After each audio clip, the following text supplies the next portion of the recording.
పుట్టలో ఇవన్నీ పాలు ఇవన్నీ పోయడం వలన అక్కడంతా తడిసిపోయి ఉంటుంది. అది తిరగడానికి వీలుండదు లోపల. అదేమవుతుంది, అది కోపం వచ్చేసి బుస కొడతా ఉంటుంది. ఆ బుస కొట్టించుకోవడం కోసం వెళ్తారు వీళ్ళు. దాని కోపం తెప్పించాలి. బయటకు వస్తే వీళ్ళు ఎవరు పరిగెత్తుతారు. అది లోపల ఉండే పడుతుంటే ఆ హోల్స్ ఉంటాయి కదా, కలుగు అంటారు. ఆ కలుగులో నుంచి ఆ శ్వాస గాలి వస్తూ ఉన్నప్పుడు దాన్ని వీళ్ళు పీలిస్తే గర్భకోశ వ్యాధులు తగ్గుతాయి. అందుకనే పల్లెటూరులో చిన్నప్పుడు మేము అందరం చూసేవాళ్ళం. పాములాళ్ళు వచ్చారంటే పిల్లలందరూ మరిగెత్తేవాళ్ళం. మధ్యలో ఉండేవాడు, ఆ బుట్టలో ఉండేది పాము. దాన్ని ఆడించి తను నాదస్వరంతో ఊదిస్తే అది ఆడిసిన తర్వాత ఏం చేసేవాడు, దాన్ని పట్టుకుని నేలకేసి కొట్టేవాడు. కొడితే అది మళ్ళీ తలపి ఆడేసేసి బుస కొట్టేది. ఆ బుస కొడితే ఆ చుట్టుపక్కల ఉన్న వాళ్ళకి ఎవరికైనా చెవిపోటున్నా దాన్ని తోకతో చెవులో తిప్పేవారు.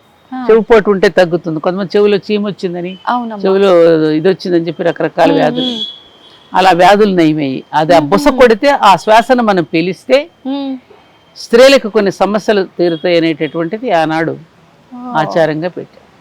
అదేం చేయదమ్మా పాము? కూరలు తీసేసి ఆడిస్తారు వాళ్ళు.